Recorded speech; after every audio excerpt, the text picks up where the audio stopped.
guys, it's Kevin again, and in this video we're reviewing Sleepy Hollow Season 1, Episode 10, The Golem. This episode was amazing. By the way, this was the mid-season finale, and as expected, it was an amazing episode. We found out a lot more stuff in this episode, and definitely it's going to be a very exciting January. I know Sleepy Hollow is basically doing what American Horror Story is doing. They're going to be coming back in January, but with a limited amount of episodes, because then the following will start up, which, I don't know, I might check out that show, but most likely no. But, let's just get to this episode. So, this episode, basically, Crane was trying to get information about, his son and everything, and that was mainly what it was about. So, he enlists, Henry Parrish to help him communicate with Katrina, and, Katrina's there, basically, and Katrina gives him the first bit of information that he needs, which is actually pretty interesting what they reveal here, because it was another really great reveal. This show's really great at revealing things, and this was definitely one of the great reveals. So he's reunited with Katrina, and she explains that she was unaware of her pregnancy until after she'd saved his life. And it turned out to be a good thing, because soon after he'd been saved, her coven was out to punish her, and for doing so. So under the threat of serious harm, and out of concern for her unborn child, Katrina fled to Frederick Manor, where Grace helped her deliver a son named Jeremy, and not only that, Grace and her husband Joseph raised him too. So Abbie's ancestors did raise Ichabod's son, and they did say that. So Abbie said that in the last episode, and that's true here.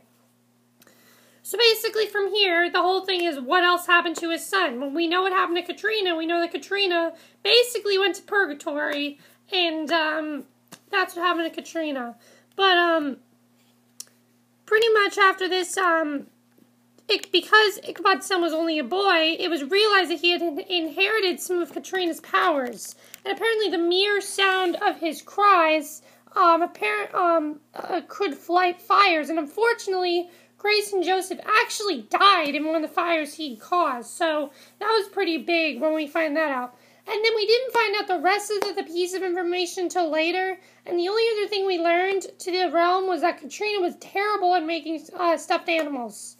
And that was Jeremy's, and a parting gift from his dear old witch mom. That's not really important, but that was definitely a lot of information we found out. One, we found that Katrina was taken into a coven and was in purgatory. Two, we found that Jeremy was very powerful, and that he killed basically everybody, and the people that raised him, he killed them. I don't think he meant to kill them, he killed them.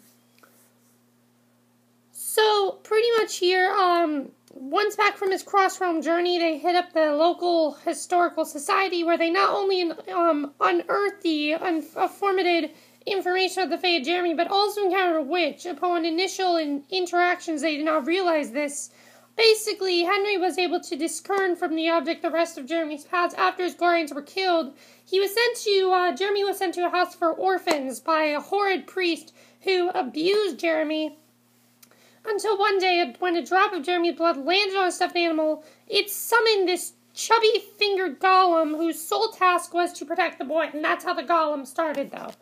So, but it was not easy for God to hear it, that in his absence his boy was forced to bring to life a dark force, but there was too much time left to spend lamenting it further, because Ichabod and co. realized his trip to the other realm had allowed the golem to travel into the present day. So the golem has now been released, and they don't know what else they're going to do now.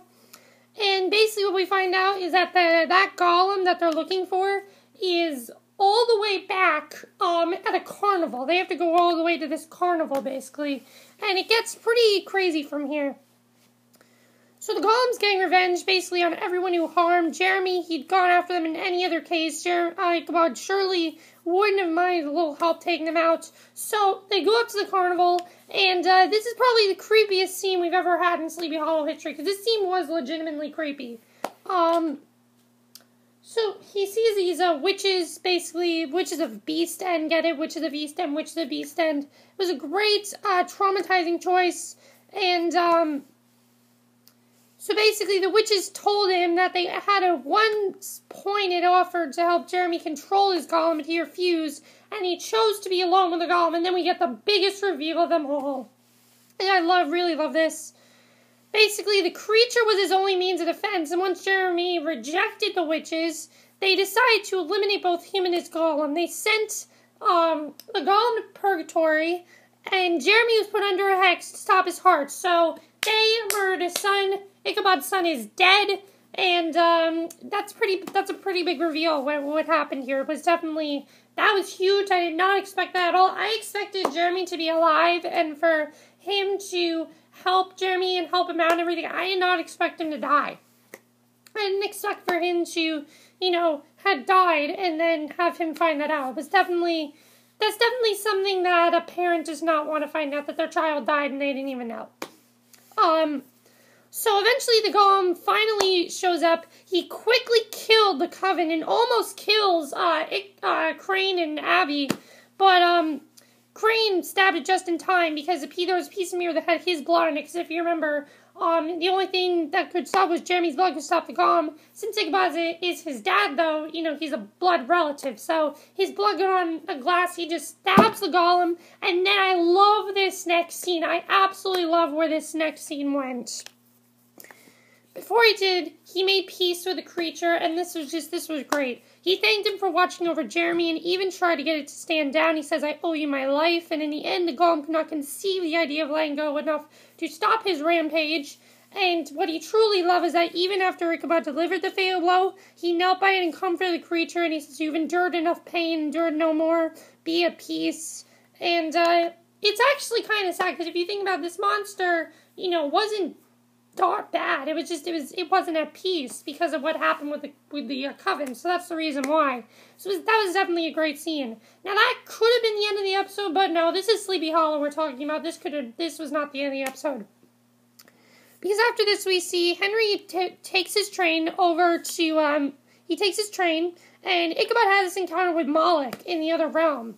And Moloch basically says, "I touched her soul once, soon it will be mine forever, and you will have to give it to me." And he is talking about Abbie. Yes, Moloch wants Abbie's heart, and Moloch wants Abbie's soul, which should be very interesting to see what's going to happen here, because now we have an even bigger threats, and it's something going to be interesting to see what's going to happen here, because Ichabod's going to have to protect Abbie. Well, no, this time Abbie's trying to protect Ichabod, and they've been working on things together, but right now, that thing wants Abbie, and Ichabod's going to have to protect it from her. So it should definitely be interesting to see what's going to happen next, because I'm very interested in seeing what's going to happen next. I think it's going to be very interesting January. I cannot wait to see what's going to happen from here, but I absolutely loved this main plot. I thought it was great. I loved all the reveals that we got, and that was great. But there was a subplot in this episode regarding, I always forget his name. What was his name? I always forget his name. I don't know why. Captain Irving. There's something big with Captain Irving going on. Basically, Captain Irving is, he's near this church and everything, and this is kind of interesting. This is definitely very interesting. I'm not sure where exactly this is going to go, but, it kind of felt like it does not seem like it's going to be going down a good road. That's what it is. It does not seem like it's going to be going down a good road. I know that. So he's essentially said that he is destined to die, and, basically the priest tells him in the church that he need, make peace with everyone and everything. This episode's all about being at peace, it seems. So he goes to visit his ex, and he apologizes for being an absent father and husband, and, on top of this, he takes his daughter out to go, somewhere. Don't know where he's taking her exactly, but he takes her somewhere. And he encounters this demon who was all too excited about this plan that, the bad guys have cooked. And, that's all we've gotten of this. All we know is that there's this plan that's not good, and, we do not know what this plan is. We did not get that in this episode. So we'll have to see what's going to happen with that. But that was definitely very interesting because that added to more of this. So, is Captain Irving dying? Is that where this is going? Because it seems like that's what's going to happen here, is that he's going to die. That's what it seems. But we'll have to see. But, yeah, I really liked this episode. I actually think it was the best episode of this season. There were some really great reveals in this episode. Let me know what you guys think are going to happen in this episode. Is Crane going to be able to protect Abbie? What do you think is going to happen with that? how is he going to stop whatever Moloch and everything? What do you think's gonna happen there? And also, is Irving dying? It seems like he's probably, this might be a farewell. He might get killed off in an episode and he's just gonna die. What do you think's gonna happen there? And, also, what do you think of the big reveals about Jeremy and also Katrina? What's gonna happen with Katrina? Because, I mean, they still need Katrina to help them stop the Horsemen. That's all gonna connect together, I'm guessing, later. But that's it for my review. I hope you enjoyed it, and I will see you guys in the next video. Okay, bye.